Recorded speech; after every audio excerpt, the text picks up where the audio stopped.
Olivia, that's all you get. You owe me $700 for the dumplings. At Karen's birthday celebration, a gathering I had never been invited to before, that's what Lily told me. In front of me, there was just a single dumpling. Pointing at it as if feeding a pet, Lily said with a laugh, "Here you go!" Karen, the elementary schooler, seemed to be in on the joke too, laughing at me.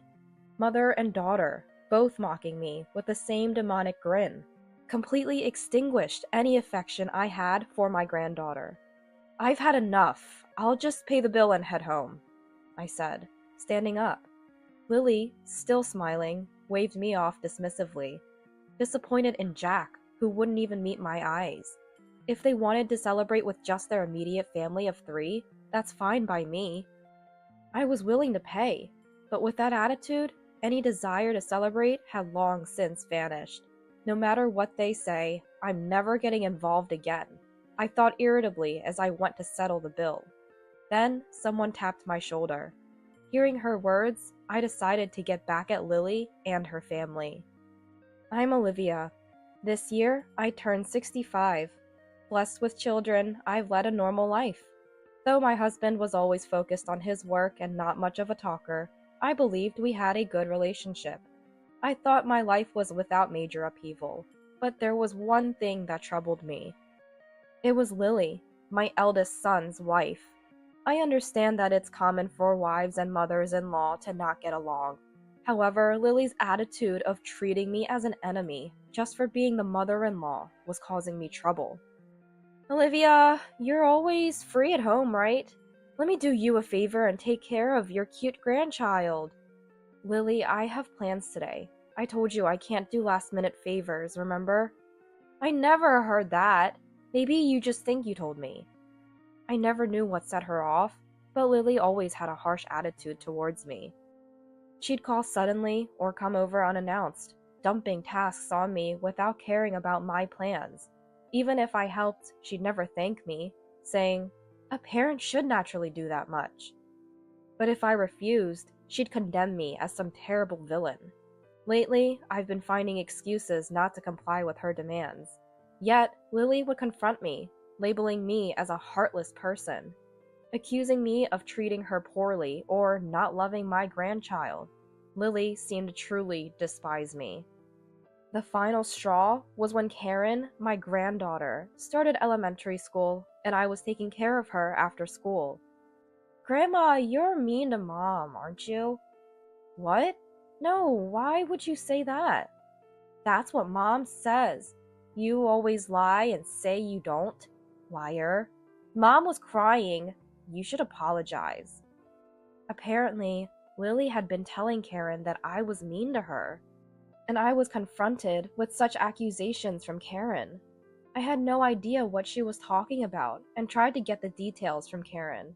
But Karen, seemingly taking Lily's words at face value, just kept calling me a liar, making it impossible to have a conversation. I couldn't understand why Lily would manipulate such a young child to dislike me. With no idea what to do or what was even happening, I was at my wit's end. When I talked to my husband, his response was just, "She's a child. She probably doesn't understand yet." He didn't seem too concerned. Consulting my eldest son, Jack, was no better. His cold reply was, "Handle your own problems. Probably just tense around the mother-in-law, worrying about being ordered around because she's the wife." I would never do that. It's unbearable being targeted with such hostility. "So what am I supposed to say? Should I tell her to be nicer to Mom? If I do that, it'll look like I'm siding with Mom, and things will become even more strained between us." "It's not about taking sides. If she dislikes me, I want to know why. If she wants nothing to do with me, she should keep her distance. Try to understand how it feels to be reluctantly asked for favors." "She's the mother of your beautiful grandchild, Mom. Can't you just compromise a little?" Jack's policy of non-intervention always seemed to side with Lily. No matter how much I pleaded, it felt like he was just brushing me off, telling me to endure it. At times, I couldn't help but vent to my close friends about these issues. Yet, their responses were always something like, "That's how sons' wives are." and I continued to struggle without finding a solution. Even when advised to keep my distance, it was always Lily who initiated contact. Whether I listened to her calmly or subtly rejected her, I found myself at a loss dealing with an unsatisfied Lily. During this time, I was informed by Lily about celebrating Karen's 10th birthday at a famous Chinese restaurant. Despite sending gifts for every celebration, including birthdays, I had never received a word of thanks from my eldest son's family. Instead, I was met with remarks like, "Olivia, you have no taste. It's better if you just give us cash." Naturally, I had never been invited to any of their celebration gatherings. After being told not to interfere with family events, I had refrained from getting involved. Karen's birthday celebration is at her favorite Chinese restaurant. You're coming too, right, Olivia? May I ask why you're inviting me this time? You're Karen's grandmother. It's not strange for you to come, right? Despite the usual attitude from Lily, her words made me suspect something unpleasant. Still, if I didn't go, I would surely be blamed for not attending my granddaughter's birthday. After much thought, I decided to attend the celebration. Although I had a bad feeling, part of me hoped that maybe they were trying to mend our relationship. If my suspicions turned out to be true, I would stop involving myself with them. With that thought, I went to the Chinese restaurant on the appointed day. But as expected, my faint hope was immediately betrayed. Lily and her family, waiting for me, looked at me and sneered with malice. "Look! There's shark fin soup, Karen's favorite. Since Grandma is paying today, let's eat a lot." What? Yay! When I expressed my surprise, Lily burst out laughing, as if she was greatly enjoying herself. Initially, I had thought that it wouldn't be a problem to pay for the meal, considering it was to celebrate Karen's 10th birthday. However, Lily's declaration, as if it was a given even before I offered, took me by surprise. "You're not planning to eat without paying, are you, Olivia? How brazen." "I never had such intention, but you could have at least mentioned the cost beforehand." "What? I told you in advance. Don't blame others for your forgetfulness. It's true what they say about memory loss and old age." The usual exchange of sarcasm made me realize that what I had hoped for was never going to happen. I decided to eat quickly and leave. As I was about to enjoy the delicious-looking dishes laid out before me, something happened. "Hey, what do you think you're doing?" "What do you mean? I'm just trying to eat." As I reached for one of the expensive-looking dishes, Lily slapped my hand away. Her gesture, like scolding a child for a mistake, made me sweat, wondering if I had done something rude. But seeing me flustered, Lily laughed mockingly and said something outrageous. "Today, Olivia, you're just the wallet, so no eating." "What?" "Olivia, did you really think you were invited for Karen's celebration? It's obvious you're here to pay the bill." "That's right, pay up!" "Be grateful we even let you sit at the table. Don't even think about touching the food. It's a joke." Lily and Karen took turns insulting me. Seeing this, Jack turned his face away from me and said nothing. In a situation with no allies, I felt as if my heart was being squeezed. I sighed, unable to find a solution to the relentless harassment. Feeling sick, I even started to think about just going home. Then, as if struck by an idea, Lily dropped a single dumpling onto my empty plate. "Well, can't be helped. I guess you can eat that much." "Huh? Mom, a single dumpling?" "Olivia, that's all for you. You owe $700 for that dumpling." "Grandma, that's so lame." Even Karen, a grade schooler, joined in laughing at me. Their demonic smiles, mother and daughter alike, mocking me, extinguished any affection I had left for my granddaughter. This was the moment I decided to cut ties completely. I didn't feel like celebrating her birthday anymore, but as a severance, it was a small price to pay. "I've had enough. I'll pay the bill and leave first." "What? You're leaving already? Thanks for the meal. Please just leave me alone from now on." I was disappointed in Jack, who wouldn't even make eye contact until the end. No matter what was said, Jack wouldn't reprimand Lily or even Karen. Trying to contain my intense anger, I went to pay the bill. As I approached the cash register, the flustered owner appeared.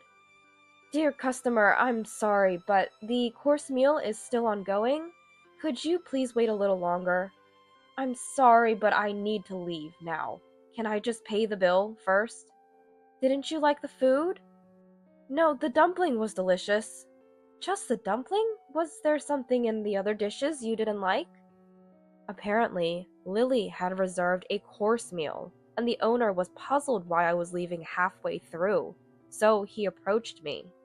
Wondering how to explain the situation and feeling foolish to cover for my eldest son's family, I blurted out, "I'm apparently just the wallet."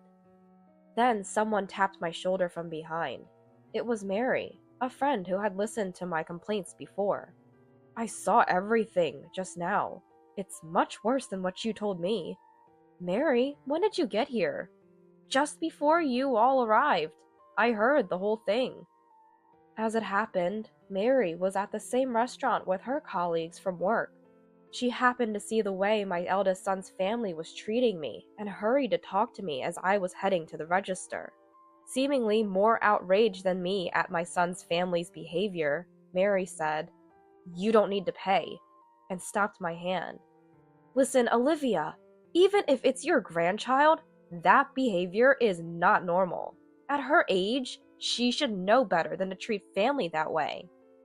But no matter what I say, nobody listens to me, not even my son Jack.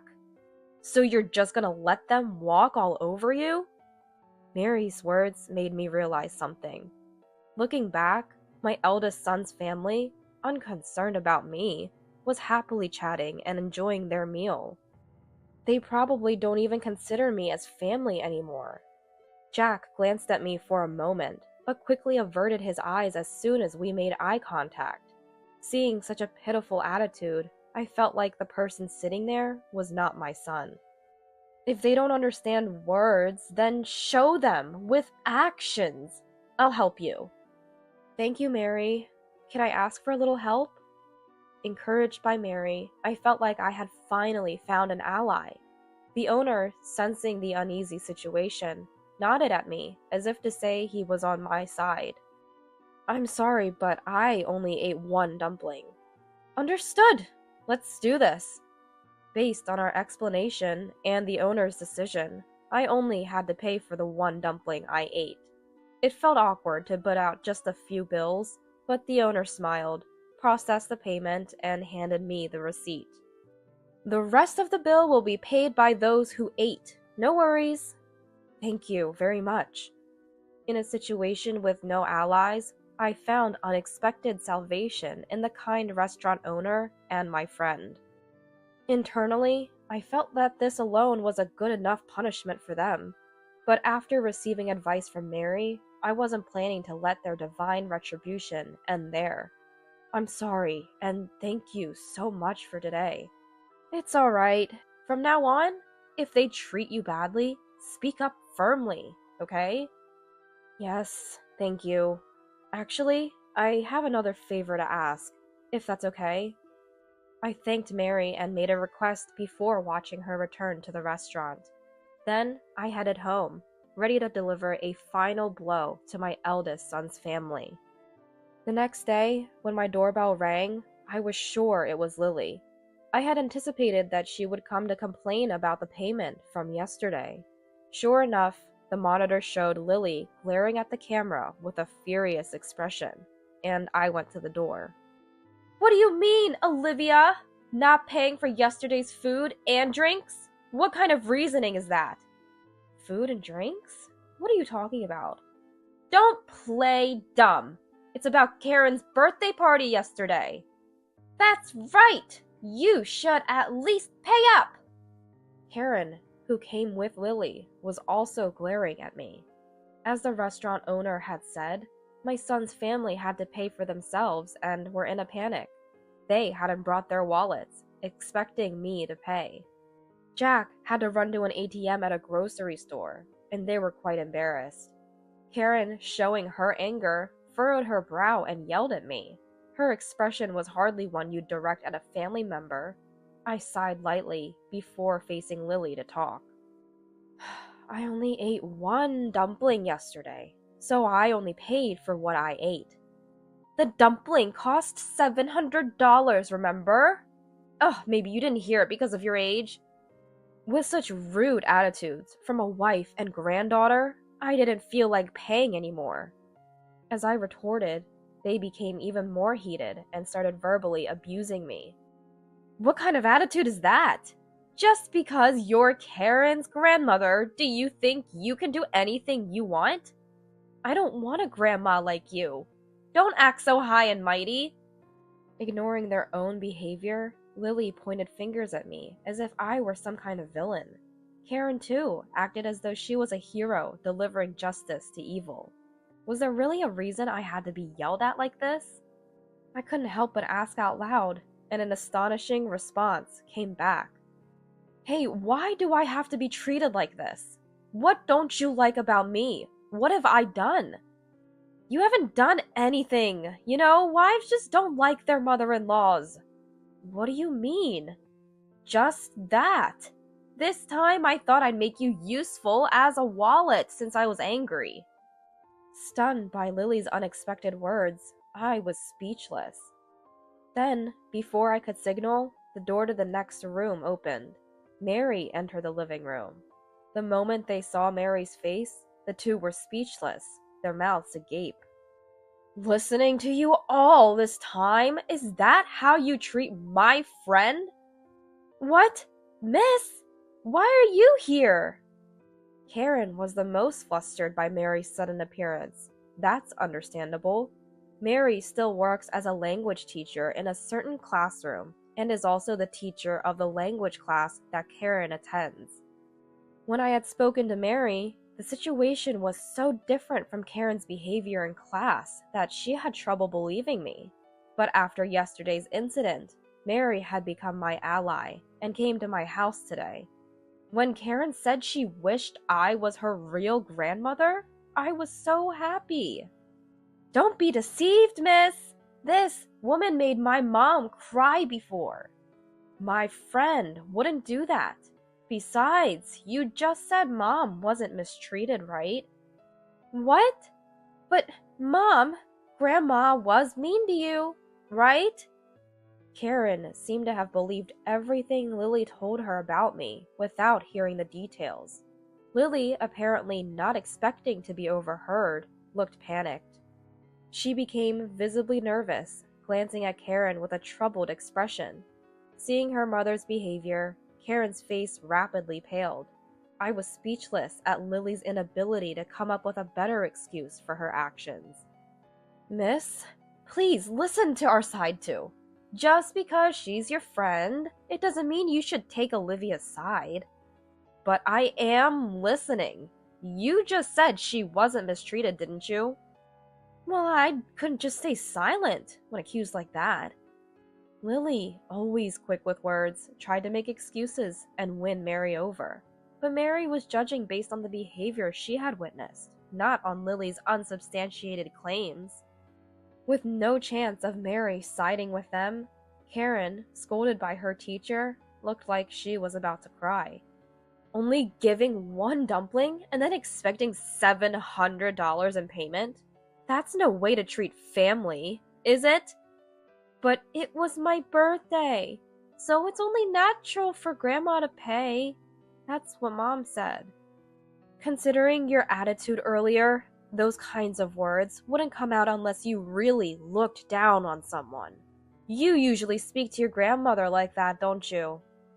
Apparently, Karen was very fond of Mary and had never shown the same behavior towards me. Shocked by her favorite teacher's words, Karen seemed deeply affected. Seeing Karen's reaction, Lily, while still glaring at me, was at a loss for words. Complaining to the teacher. How sneaky of you. It wasn't a complaint. I just happened to see what was going on. Well, I won't forgive you. Olivia, don't think you can see your granddaughter again. Fine by me. I'd like to ask the same. Don't involve me anymore. When I retorted, Lily left, pulling Karen's hand and looking resentful. As I watched them leave, I finally let out a sigh of relief. Seeing this, Mary patted my back. After all that, they won't be able to act so arrogantly anymore. Thank you, Mary. Sorry for always relying on you. It's fine, Olivia. They wouldn't listen to you, right? With that attitude, it's no wonder. Mary's cheerful demeanor saved me, and I was able to cut ties with Lily and her family. It's a shame I couldn't say anything to Jack, but I don't expect to hear anything more from Lily. Seeing the usually confident Lily taken aback cleared the frustration I had been carrying. Afterward, apparently Lily and Karen got into an argument because Lily had lied to Karen about me, leading to, "Mom made the teacher dislike me." Karen still couldn't be appeased, and Lily called me to complain. Explain the situation to Mary. Is it okay for Karen to stop going to her language class? What's there to explain? Mary saw everything for herself. What more is there to say? If you admit to harassing me, then my story won't be a lie. You could at least agree with me on that. No way. That's your responsibility. You should sincerely apologize to Karen. Lily called me several times, but since she told me to stay away, I stopped answering. Jack also called, confused about which side to take between Lily and Karen. Disgusted with his indecisive attitude, I echoed the words once said to me, "Handle your own problems." Karen continues to attend Mary's class and has become much quieter since being scolded that day. Well, she was too energetic before, so maybe this is just right for her now, as a sign of reflection. I hope so. Don't worry about it, Olivia. As a teacher, I'll keep an eye on her. Thank you. I owe you so much, Mary.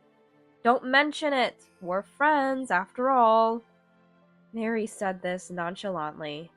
Please, don't worry about it. I couldn't help but feel grateful to Mary. Next time, I plan to go out with Mary and finally enjoy the Chinese meal we missed.